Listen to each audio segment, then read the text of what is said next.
West to Harmin Freyon, and welcome to yet another video. 'Tis yet another time for the OneRing.net take, because they are an unending source of entertainment for me, and I am sure for you as well, my friends.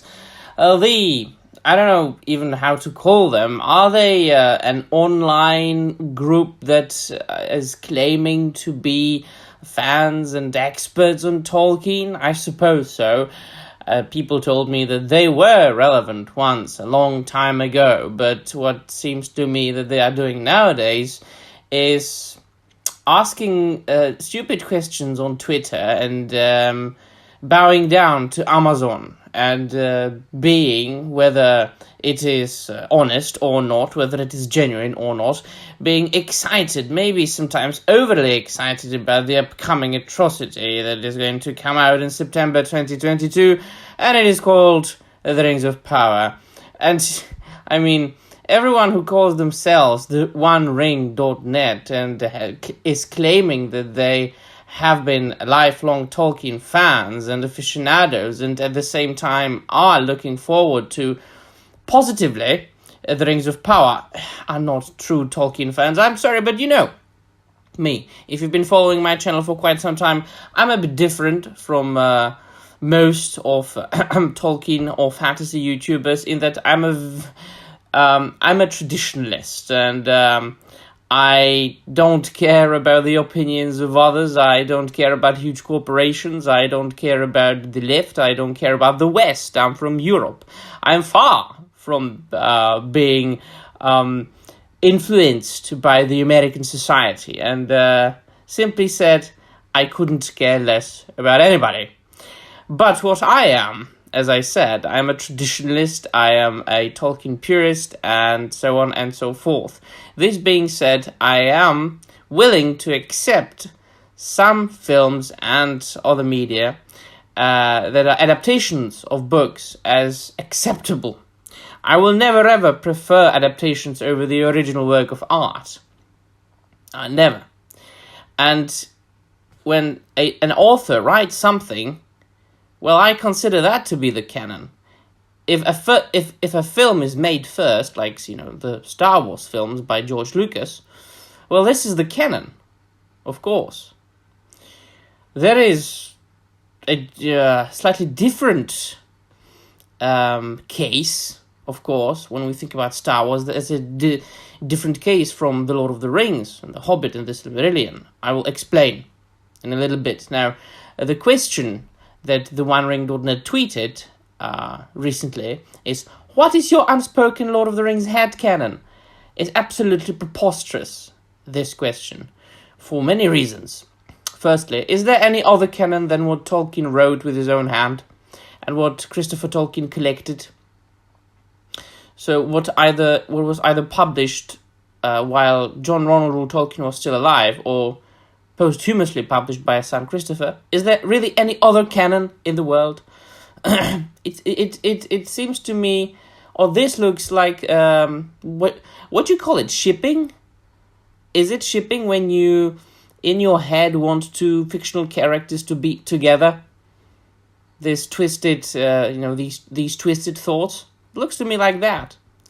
And of course, under this question, under this tweet, you're gonna see people mostly making fun of them, of the OneRing.net, answering in, ironic tones, which I suppose most of them are ironic, especially this one. I love this one. If this isn't a joke and an irony, I feel very sorry for this person. Feel free to stop the video and check this comment out, because I'm not going to read it out.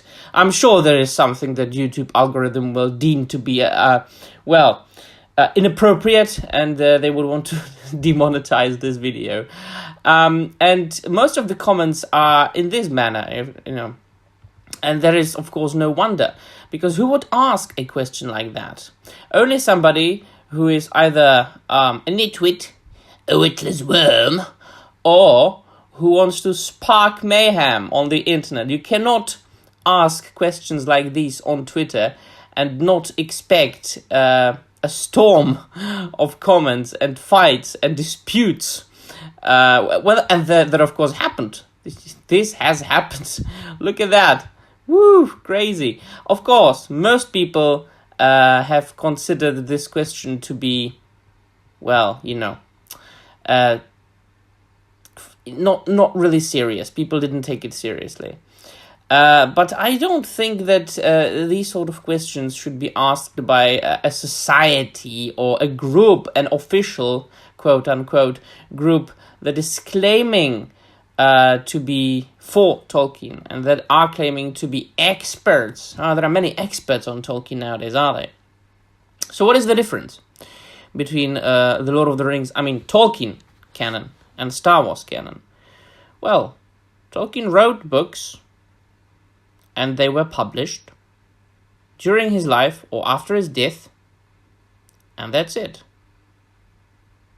Star Wars was created by George Lucas, who made 6 films, and then in between making these 6 films, he invited many other creators to expand upon his universe in TV shows like The Clone Wars and novels and comic books, and they were all sanctioned by him as the canon. So what they created was confirmed to be the canon by George Lucas. Then he sold his rights. During his life, he sold his creation to Disney. And now they own Star Wars. George Lucas doesn't own Star Wars anymore. And they are free to do anything with Star Wars, anything they want. There will be many people who will say that it's not that different, but I say that it is different. Come on.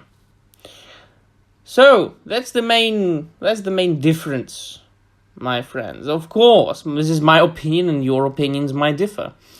I will always consider that which was written or created by the original author to be the canon. The rest isn't, because it never ends up well. And I know some of you will be typing down the comments, which will be quoting Tolkien and his, that he wants to leave, scope for other minds and hands to add to his Arda. Nah, come on. Nobody's Tolkien. Only Tolkien is Tolkien, so don't even try. Amazon, you are trying, you're going to fail. I'm sorry. TheOneRing.net, you are useless. If you didn't exist, TheOneRing.net, there would be no difference on the internet. There would be no difference in the world. On the other hand, I think people would be, feeling better. The world would be the better for it. So let me know in the comments down below what you think about TheOneRing.net. And please do try to avoid typing down and I'm serious now, if you type down your comments about, your unspoken headcanon from The Lord of the Rings, it's possible that I will heart the comment just to get rid of it, but I will not be answering to these. I am expecting very, very long comments about your headcanons. Keep them to yourselves. Alright, thank you very much for watching, and I'm out of here.